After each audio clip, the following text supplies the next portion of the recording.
In a world where we are constantly marketed to and our interests intertwine with our personalities, it can be very difficult to keep our hype in check. But we really, really should. Let's talk about it. Lucy, why are we talking about hype? Because we are on the cusp of a revolution. No, we're on the cusp of Gamescom. Lose your shirt? Lose your mind. It's Gamescom. It's Gamescom. We are on the cusp of Gamescom. We're also on the cusp of things like Starfield, Alan Wake, Assassin's Creed, huge releases for the rest of the year. And Geoff Keighley, host and producer of the Game Awards and critically Gamescom's Opening Night AKA Live. the Jeffs. The Jeffs. Yeah. There's the Keighleys, the Jeffs, and the Geoff Keigleys in terms of awards and different showcases. But he's obviously got the Opening Night Live showcase next week, and he's come out early ahead of time and said it's going to be an exciting show with new looks at many announced upcoming games like Alan Wake 2 and Black Myth Wukong. This year's ONL is less about announcing brand new projects and more about giving fans updates on some of the biggest games due out over the next year. So basically saying, do not be expecting Game Awards levels, world premieres or anything. Yeah. We're just going to be seeing a lot more gameplay from things that we already know are coming and games that we already know are going to be at Gamescom itself, like Alan Wake and Cyberpunk. Yeah. However, it doesn't matter that Geoff Technically, has said Lucy, Hollow Knight Silksong has been announced. It could be an update.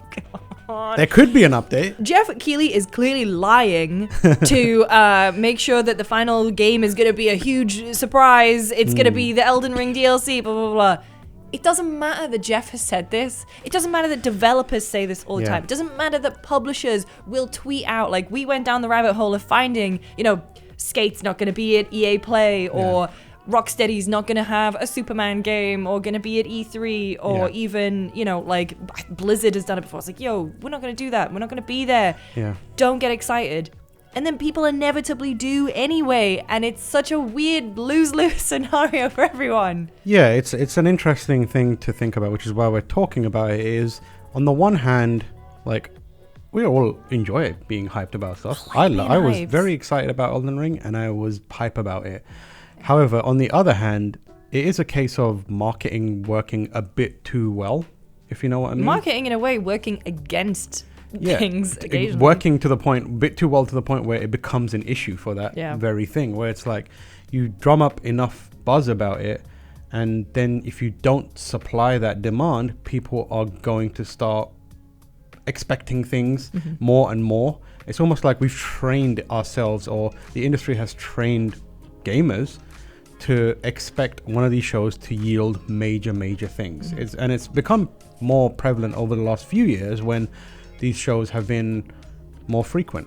Like before, it was like E3 press conferences, and then occasionally there would be a Nintendo Direct, and that was it. GDC would be the big thing, then E3, and then Gamescom. There would be way more of these tent poles throughout the year, and then things like the Game Awards came around, and we are just so conditioned as gamers to think, oh my god, State of Play, this is it, guys, this is the one, everything's gonna happen, all of my dreams are gonna come true. And that's only ever happened once, and that was Sony's E3 2015 press conference. I think in our role as press and like being on podcasts and whatever it is, however you would describe this job that we do, we kind of unintentionally feed into that because we gather things like rumors together. And that's the thing. There are always going to be the rumors. There will always be rumors. I'm sorry, Silksong fans. Believe me, I want nothing more than that game to come out for you. When an audience's expectation has been set explicitly, like Geoff has basically said, this is what the showcase is going to be. Will there be some surprises? More than likely. Geoff always puts on a good show. He knows what people are wanting from him. And he's gone to the lengths of being like, it is not logistically feasible for the team that I work with, who are LA based, to produce a large scale show in Germany. The Game Awards are a show that is entirely controlled by Geoff. Like he goes around, he scouts the things that he wants, he makes relationships, and it is a Geoff joint, a Geoff and crew joint. Opening Night Live is a production that Geoff does on behalf of Gamescom. Geoff isn't going around and making those same deals in the way that he would for his own show. He's taking what is available to him, sweetening the deal a bit, and then presenting it to everyone. Yeah, I mean, PlayStation is very good about this. I think Xbox is too. PlayStation will say, hey, these are games that are solely for PSVR. Or Nintendo will say, hey, these are games that are coming out in the rest of 2023. Doesn't matter. to the audience though, because obviously as GameSpot we stream these events, and like you just see the comments on live shows on Twitch and on YouTube where people are just like content around rating the show. Like I give that show a 5 out of 10, and that's how it is. It's fun, it's enjoyable, but I know for a fact that on the other side there are people in PR and marketing who are noting down when you're like, funny little, I gave that a 5 out of 10 show, are noting it down and will like reference it for future things.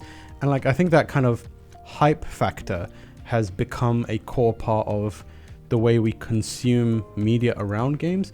And the question then becomes like, what is the place of hype within the industry? Because we use it to be excited. That's what you assume it is to be excited.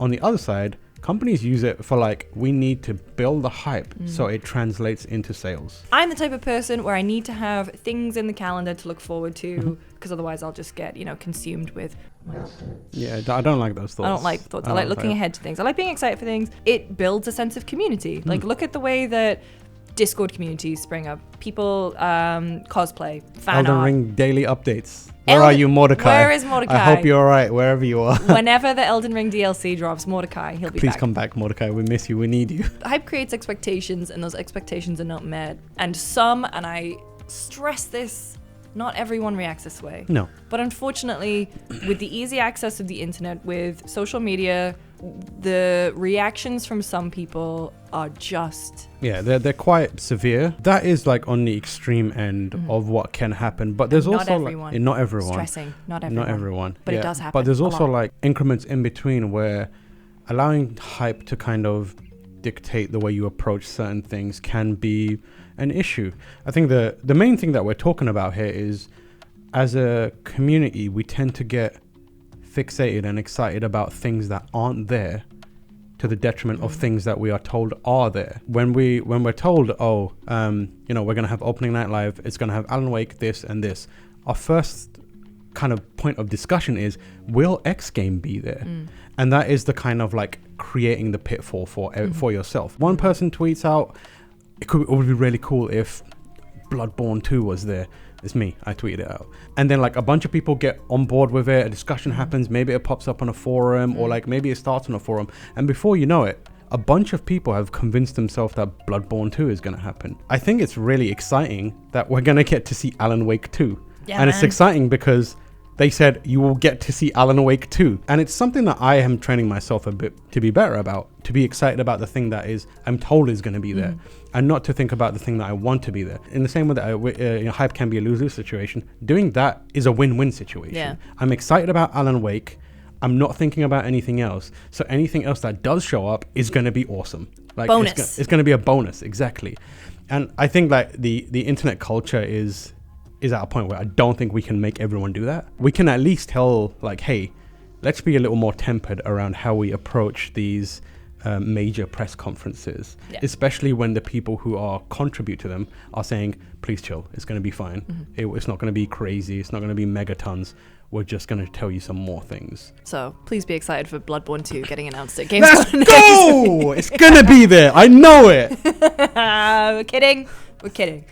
Thank you for watching this week's episode of Spot On. I'll do it again. Oh, buddy.